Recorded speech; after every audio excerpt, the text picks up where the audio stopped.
Sabe aquele momento em que Deus estabelece uma rotina para o seu povo? É exatamente isso que vamos ver hoje. Os capítulos que vamos estudar mostram como a adoração não era um evento isolado, mas um estilo de vida diário, uma conexão constante com o Criador.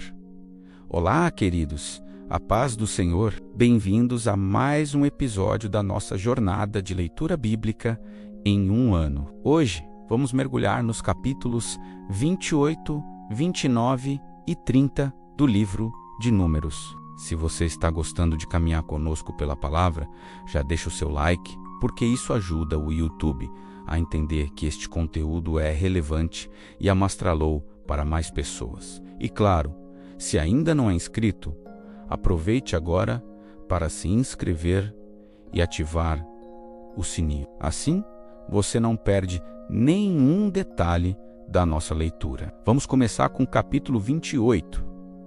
Aqui, Deus está reforçando as instruções sobre as ofertas. Pense nisso.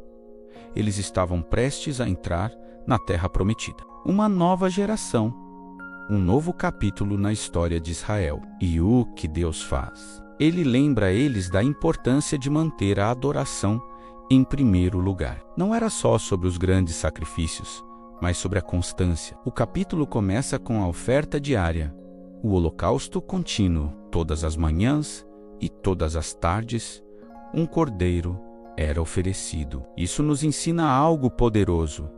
Nossa comunhão com Deus não deve ser só aos domingos ou em momentos especiais. É um relacionamento diário. Ao acordar e ao final do dia, devemos nos conectar com Ele, entregar nosso dia, nossos pensamentos e nosso coração. Depois, o capítulo detalha as ofertas para o sábado, que eram dobradas. O sábado era um dia de descanso e adoração especial. E então, vêm as ofertas para o início de cada mês, a festa da Lua Nova, que marcava um novo ciclo. Em seguida, temos as instruções para as festas anuais, começando pela Páscoa e a festa dos pães asmos.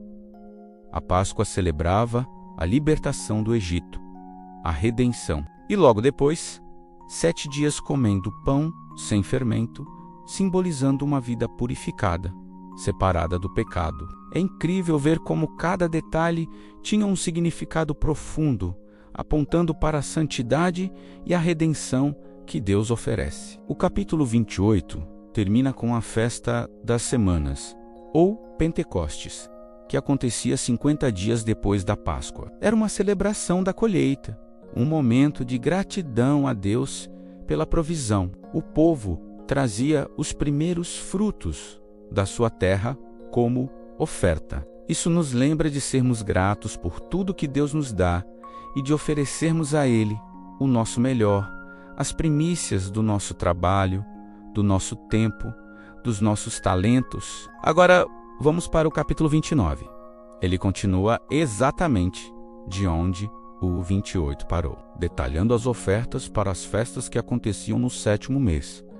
Esse mês era especialmente sagrado. Pense nele como um período de intensa busca espiritual. Começava com a festa das trombetas, no primeiro dia do 7º mês. As trombetas soavam, chamando o povo para um tempo de reflexão e preparação. Era um chamado para despertar espiritualmente. 10 dias depois, vinha o dia mais solene do ano, o dia da expiação, o Yom Kippur. Era um dia de jejum, humildade e arrependimento nacional. O sumo sacerdote entrava no Santo dos Santos para fazer expiação pelos pecados de todo o povo. Era o dia do perdão, da limpeza, de zerar a conta com Deus.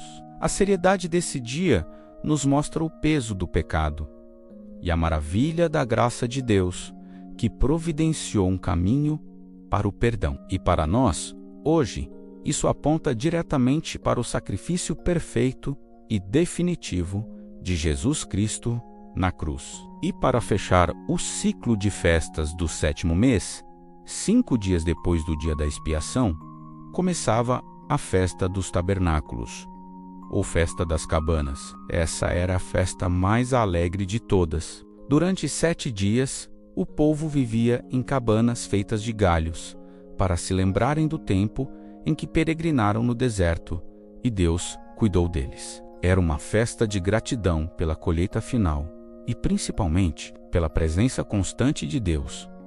Eles celebravam a fidelidade de Deus no passado, a provisão no presente e a esperança no futuro. O que chama a atenção nesses 2 capítulos, 28 e 29, é a repetição e o detalhe. Deus especifica o número de novilhos, carneiros, cordeiros para cada ocasião. Por quê? Porque para Deus a adoração não é de qualquer jeito. Ele se importa com os detalhes. Ele deseja uma adoração intencional, ordenada e feita de coração. Não é um ritual vazio, mas uma expressão de amor e obediência que envolve toda a vida. Agora, vamos mudar um pouco o foco e entrar no capítulo 30. Este capítulo trata de um assunto muito prático e relevante até hoje: votos e juramentos. A nossa palavra tem poder e peso diante de Deus. O capítulo começa com uma regra geral. Se um homem fizer um voto ao Senhor ou um juramento, ele não pode quebrar sua palavra. Ele deve cumprir tudo o que prometeu. Isso mostra a importância da integridade e da responsabilidade. Nossa palavra é nosso compromisso. Mas aí, o capítulo entra em situações específicas envolvendo as mulheres. E aqui precisamos entender o contexto cultural da época. A sociedade era patriarcal, e a mulher estava sob a autoridade do pai se fosse jovem e vivesse na casa dele, ou do marido, se fosse casada. Então, a lei dizia o seguinte: se uma jovem, ainda na casa do pai, fizesse um voto, e o pai ouvisse e não dissesse nada, o voto dela valia. Mas se o pai, ao ouvir, a proibisse, o voto era anulado e Deus a perdoaria. Por quê? Porque a autoridade familiar era vista como uma proteção. O pai tinha a responsabilidade de zelar pelo bem-estar da filha, e isso incluía avaliar os compromissos que ela assumia. O mesmo princípio se aplicava à mulher casada. Se ela fizesse um voto e o marido concordasse ou ficasse em silêncio, o voto era válido. Mas se o marido a proibisse no dia em que soubesse, o voto era cancelado. Novamente, a ideia era de unidade e proteção dentro do casamento. O marido e a mulher eram considerados uma só carne. E as decisões importantes, como um voto a Deus, deveriam ter o consentimento do líder da família. O capítulo também fala sobre viúvas e divorciadas. Nesse caso, como elas não estavam mais sob a autoridade de um pai ou marido, qualquer voto que fizessem era totalmente válido e responsabilidade delas cumpri-lo. Elas eram independentes em suas decisões diante de Deus. O que podemos aprender com o capítulo 30 hoje? Primeiro, a seriedade das nossas promessas, especialmente as que fazemos a Deus. Devemos pensar bem antes de prometer algo, como Jesus nos ensinou depois, que o nosso sim seja sim e o nosso não, não. A integridade da nossa palavra reflete o nosso caráter. Segundo, mesmo que o contexto social seja diferente, o princípio da unidade familiar e do respeito às autoridades que Deus instituiu continua válido. Decisões importantes devem ser tomadas em conjunto, com diálogo e sabedoria, buscando sempre a vontade de Deus como família. Então, recapitulando, vimos em Números 28 e 29 um calendário completo de adoração, nos ensinando sobre a importância da constância, da gratidão e da celebração na nossa vida com Deus.